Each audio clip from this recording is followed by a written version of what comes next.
नमस्कार। आज हम पढ़ेंगे जनसंचार माध्यम और लेखन। सबसे पहले जानते हैं कि जनसंचार बना किससे है। तो ये चर धातु से उत्पन्न संचार शब्द का अर्थ है एक स्थान से दूसरे स्थान पर पहुंचाना है।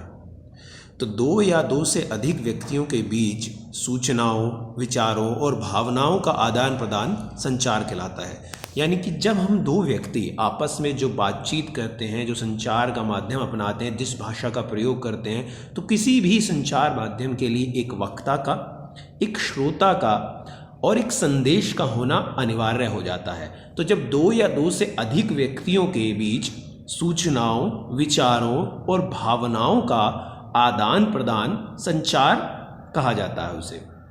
अब प्रसिद्ध जो संचार शास्त्री हैं विल्बर श्रेम, उनके अनुसार संचार अनुभवों की साझेदारी है। यानी जो हमारे अनुभव है ना, उनकी जो साझेदारी करते हैं, यानी हम दूसरे व्यक्ति से जो हम अपने अनुभवों को साझा करते हैं, तो उनको वो संचार कहते हैं।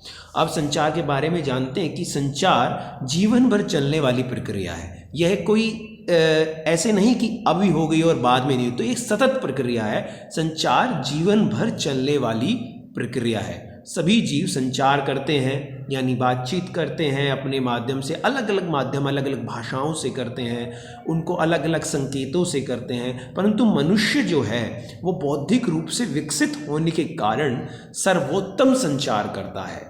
और संचार माध्यमों के विकास में भौगोलिक दूरियां कम हो गई हैं। एक अंगुली के स्पर्श से दूर बैठे अपनों से संचार कर सकते हैं। जैसे आप कैसे कर सकते हैं हम, जैसे मैं आपसे बात कर रहा हूँ इस वीडियो के माध्यम से, या कोई व्यक्ति एक व्यक्ति से दूसरे व्यक्ति कॉल करता है या अलग माध्यम का प्रयोग करता है, वीडियो कॉलिंग करता है। ये सुविधाएं ही हैं जो संचार करती हैं। तो आधुनिक युग में ये संचार का जो पैमाना है ये बहुत व्यापक हो गया है। तो सूचनाओं, विचारों, भावनाओं को मौखिक, लिखित अथवा दृश्य श्रव्य माध्यमों के द्वारा सफलतापूर्वक एक स्थान से दूसरे स्थान पर पहुंचाना ही संचार कहलाता है। अब संचार एक प्रक्रिया है जिसमें सूचना देने वाले और पाने वाले दोनों की ही सक्रिय भागीदारी आवश्यक है। ऐसा नहीं कि ये वन वे है, यानी एक ही तरफा है। ये दोनों तरफा होता है कि इसमें एक तो सूचना प्राप्त करने वाला और सूचना देने वाला दोनों की आवश्यकता होती है। तो एक के अभाव में भी यह संभव नहीं है। इस अर्थ में संचार अंतरक्रियात्मक यानी इंटरएक्टिव है। इंटरएक्टिव यानी दोनों की चीज़ें महत्वपूर्ण हो जाती हैं, तो इसलिए इसे इंटरएक्टिव प्रक्रिया कहते हैं।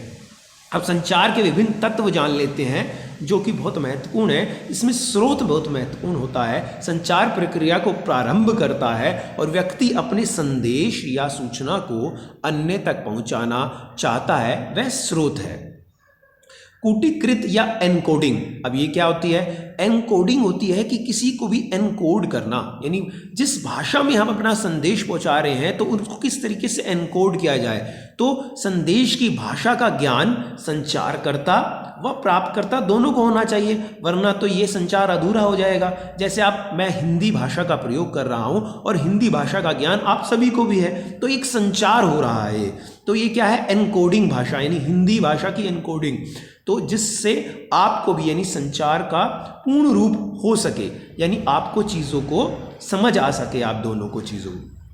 तो अब संदेश क्या होता है? सफल संचार के लिए संदेश का स्पष्ट और सीधा होना आवश्यक है। ऐसा नहीं कि हम घुमा फिरा के अपनी बातों का प्रयोग करें। तो संदेश बहुत महत्वपूर्ण है क्योंकि अगर संदेश स्पष्ट नहीं होगा तो वो संचार हो ही नहीं पाएगा।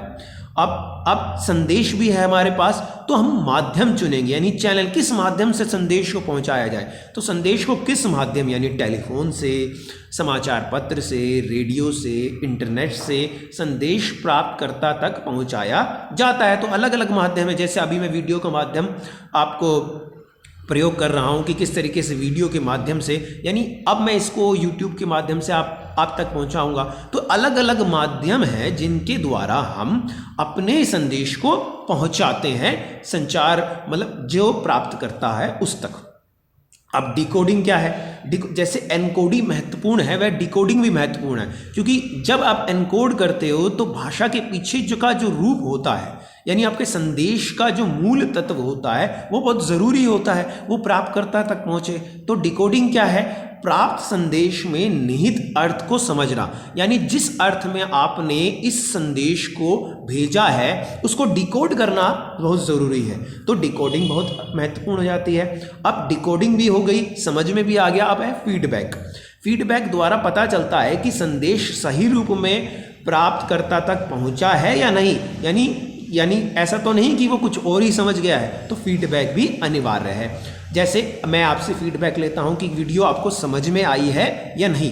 अब तीसरा आखिरी पॉइंट क्या है? शोर। संचार प्रक्रिया में आने वाली रुकावटें शोर कहलाती हैं। शोर मानसिक, तकनीकी और भौतिक भी हो सकता है, यानी जो हमें परेशानियां महसूस होती हैं वो इसके अंतर्गत आती हैं। अब आगे की वीडियो हम अगली कक्षा में पढ़ेंगे। धन्यवाद।